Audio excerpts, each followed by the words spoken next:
Salut et bienvenue dans mes vidéos pour ce cours de parasitologie médicale qui porte sur l'amebose ou l'entamebose. D'après l'OMS, l'amebose ou l'amibiase ou encore entamebose est l'état dans lequel l'organisme humain héberge Entamoeba histolytica, un protozoaire avec ou sans manifestation clinique. L'agent pathogène Entamoeba histolytica est un rhizopode ou amibe qui est un groupe de protozoaires unicellulaires qui se déplacent et se nourrissent grâce à des extensions temporaires appelées pseudopodes. Cette espèce d'amibes sont capables d'atteindre l'homme, mais celle Entamoeba histolytica est pathogène. Voyons l'épidémiologie. L'agent pathogène Entamoeba histolytica vient de l'embranchement des Sarcomastigophora, classe des Rhizopodea, ordre des Amoebida, famille des Entamoebidae et du genre Entamoeba. Sa morphologie révèle 3 formes évolutives, dont une forme kystique et 2 formes végétatives ou trophozoïdes. La forme kystique, immobile, arrondie ou ovalaire, est la forme de résistance, de dissémination et de contamination du parasite. Le kyste jeune contient 1 à 2 noyaux et le kyste mûr contient 4 noyaux. L'une des formes végétatives est la forme minuta qui possède un seul pseudopode et n'a aucun rôle pathogène. Son cytoplasme possède un ectoplasme hyaline s'étirant pour former des pseudopodes et un endoplasme finement granuleux contenant des vacuoles et un noyau de type Entamoeba, c'est-à-dire chromatine périphérique et cariosome punctiforme central. La deuxième forme est la forme histolytica. C'est elle qui est à crâne car hématophage. Son endoplasme contient des vacuoles, des hématies et des bactéries. Voyons le cycle biologique. Le mode de contamination est l'injection de kystes. On distingue 2 types de cycles, un cycle pathogène et un cycle non pathogène. Au cours du cycle non pathogène, les kystes ingérés libèrent la forme minuta qui se multiplie par scissiparité pour donner de petites amibes ou amobiles qui phagocytent des débris alimentaires. Ensuite, chaque forme s'arrondit, s'immobilise, le noyau se multiplie, puis un kyste qui s'élimine par les selles. Il s'agit ici d'une amibiase, mais amibiase infection, pas encore maladie.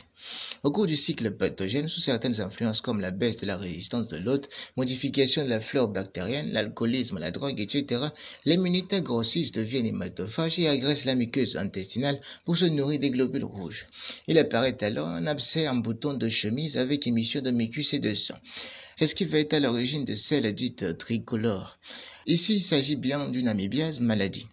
En cas de passage dans la circulation sanguine, auquel cas on parle d'amibiase extra-intestinale, les abcès du foie, des poumons et même du cerveau surviennent. Sur le plan clinique, on distingue donc 2 types d'amibiase. Il s'agit de l'amibiase infestation et de l'amibiase maladie.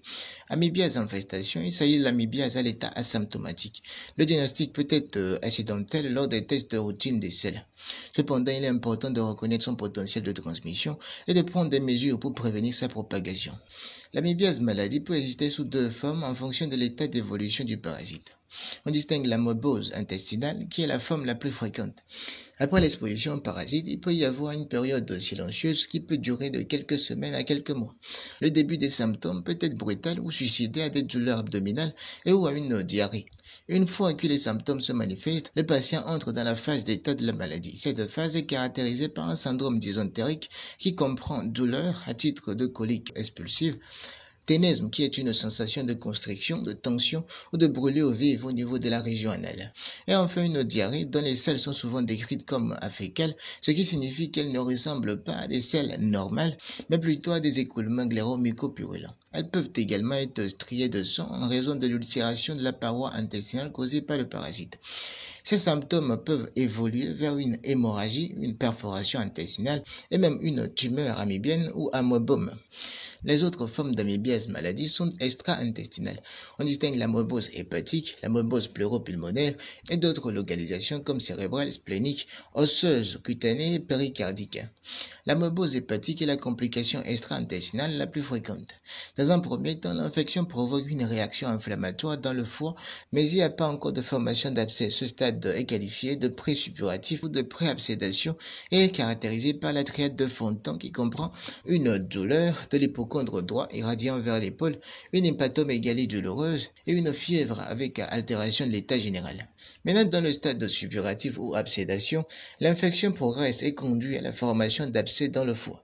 Les symptômes deviennent plus graves et peuvent inclure une grave altération de l'état général, un syndrome pleuropulmonaire en base droite, syndrome pleuropulmonaire qui est un ensemble de symptômes affectant les poumons et la plèvre. Ces symptômes peuvent inclure des douleurs thoraciques, une toux, un essoufflement et un épanchement pleural. L'échographie peut montrer des zones hypo- ou anéchogènes dans le foie, indiquant la présence d'abcès. Amoebose pleuropulmonaire, elle fait souvent suite à une atteinte hépatique et se manifeste par une fièvre, la toux et une possibilité de vomi brun au chocolat. Passons maintenant au diagnostic. Les prélèvements peuvent concerner principalement des selles fraîchement émises, mais également de la glaire mucopurulente ou sanglante par toucher rectal ou par rectoscopie. Une pièce de biopsie d'amoebome au cours d'une rectoscopie ou une ponction de l'abcès hépatique. L'examen macroscopique des selles permet de noter l'aspect, la consistance, la couleur, la présence éventuelle de glaire, de sang ou de mucus. À l'examen microscopique, l'état frais révèle les formes végétatives ou les kystes.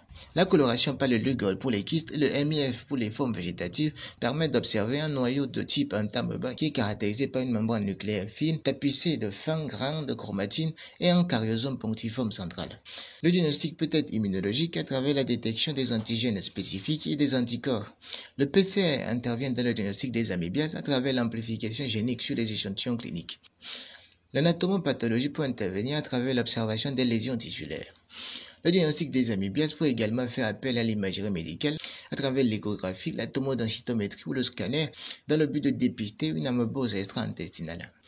La rectosigmoïdoscopie révèle en cas d'amoebose intestinale les ulcérations muqueuses en coup d'ongle. Pour finir, parlons un peu du traitement. Le traitement passe par les amoebicides qui sont de deux types. On distingue les amoebicides tissulaires utilisés contre les formes pathogènes d'Entamoeba histolitigia et les amoebicides de contact qui sont actifs seulement dans la lumière intestinale sur les formes non pathogènes d'Entamoeba histolytica.